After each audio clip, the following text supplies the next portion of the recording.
79వ స్వాతంత్ర దినోత్సవ సందర్భంగా మా royal service trust and royal club Vijayawada వాళ్ళు చాలా అత్యంత ఉపయోగకరమైనటువంటిది, చాలా సంతోషకరంగా చేసేటువంటి సర్వీస్ ఇది. కాకపోతే ఈరోజు పొద్దున్న నేను అనుకున్నానండి, స్వాతంత్ర దినోత్సవం ఎక్కడా స్వాతంత్రం అనిపించింది నాకు. ఎందుకంటే చూస్తున్నారు కదా, అనాథలు, స్త్రీలకు స్వాతంత్రం నిజంగా ఉందా? కొడుకు చూడకో, భర్త చూడకో. నేను అనాథాశ్రమాలకు వెళ్ళడం కూడా మానేశాను ఈ మధ్యకాలంలో. ఎందుకంటే ఇలా మహోదాత్తంగా చూసేవాళ్ళు, ఎక్కడెక్కడో అవసరమయ్యి రోడ్ల మీద ఉన్న వాళ్ళని తీసుకొచ్చి చేసేవాళ్ళని చూస్తే నిజంగా వాళ్ళకి పాదాభివందనం చేయాలనిపిస్తుంది. ఎందుకంటే ఇలాంటి వాళ్ళు ఎక్కువైపోయారు, రోడ్ల మీద వదిలేస్తున్న వాళ్ళే ఎక్కువైపోయారు.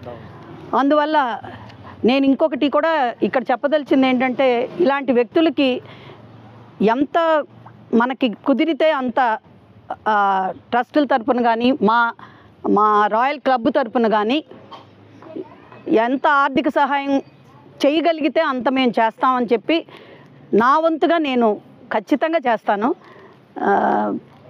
ఇంకోటి ఏంటంటే, మా royal service trust and royal club Vijayawada వాళ్ళు ఏది చేసిన సర్వీసు చాలా అపాత్ర ఇది లేకుండా పాత్రయోగ్యంగా చేస్తున్నారని మరొకసారి రుజువు చేసుకుంటున్నారు. వెతికి వాళ్ళు ఇన్ని అనాథాశ్రమాలు ఉన్నాయి, ఇన్ని ప్లేసులు ఉన్నాయి, వాళ్ళు ఇది గ్రహించుకుని జెన్యూన్గా ఉన్నటువంటి ఈ ఆశ్రమానికి వచ్చి సాయం చేయడం అనేది నిజంగా నేను ప్రెసిడెంట్ గారికి, ఇది నిర్ణయించిన గౌరవ సభ్యులకి ధన్యవాదాలు తెలుపుతున్నాను.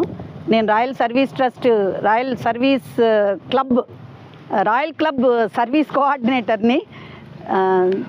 ఇలాంటి సర్వీసులు చేస్తూ భగవంతుడు ఇలాంటి వాళ్ళందరికీ చూడడానికి మాకు ఇంకా శక్తి ఇవ్వాలని ప్రార్థిస్తున్నాను.